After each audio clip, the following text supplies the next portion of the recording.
What if Deadpool was in Avengers Endgame? Imagine the portal scene. Cap stands alone, broken. Sam Wilson says, "On your left." But instead of the Wakandan army, you hear DMX barking and a guy in red spandex cartwheels out holding a chimichanga. What if Deadpool had actually joined the Avengers for the Battle of Earth? Endgame was the emotional, heavy climax of a decade of storytelling. It was serious, grim, and epic. Throwing Wade Wilson into that mix is like throwing a hand grenade into a funeral. It changes everything. The tone, the rating, and definitely the body count. Here's the immediate problem. The Avengers operate on military precision. Steve Rogers and Tony Stark spent the whole movie stressing about one shot, one opportunity. The challenge isn't just beating Thanos, it's keeping Wade on a leash.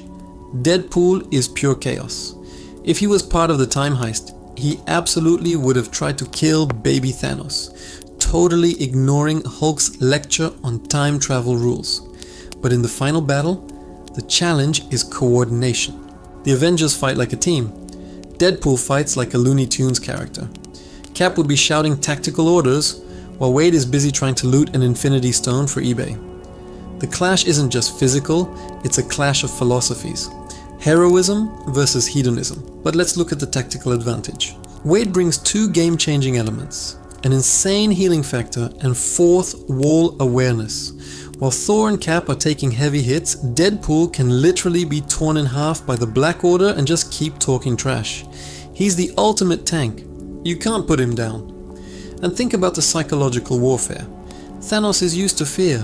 He is not used to a guy making jokes about how he looks like Josh Brolin in The Goonies. Wade's unpredictability creates openings. While Thanos is confused by Wade's nonsensical banter, Thor gets a clear shot. Plus, Deadpool doesn't care about collateral damage or fighting fair, which is exactly the kind of dirty fighting needed when the fate of the universe is on the line. Here is the moment that changes history. We get to the Gauntlet Run. Hawkeye passes it to Black Panther, then Spidey, then Captain Marvel. But imagine Wade intercepts it. Thanos lunges, giving his "I am inevitable" speech. Iron Man is ready to sacrifice himself. But Wade pushes Tony out of the way. Why? Because Wade can survive the snap. We've seen him blow himself up and regenerate from a single cell.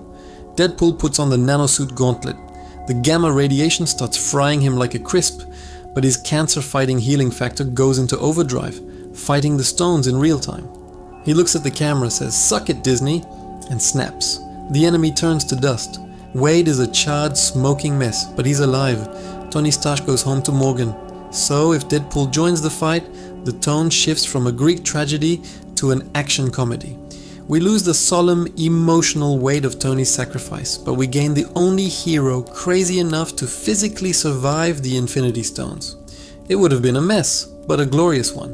Do you think Deadpool surviving the snap ruins the emotional impact of Endgame? Or would you prefer a timeline where Iron Man lives? Let me know your theory in the comments below. And don't forget to subscribe for more multiverse madness.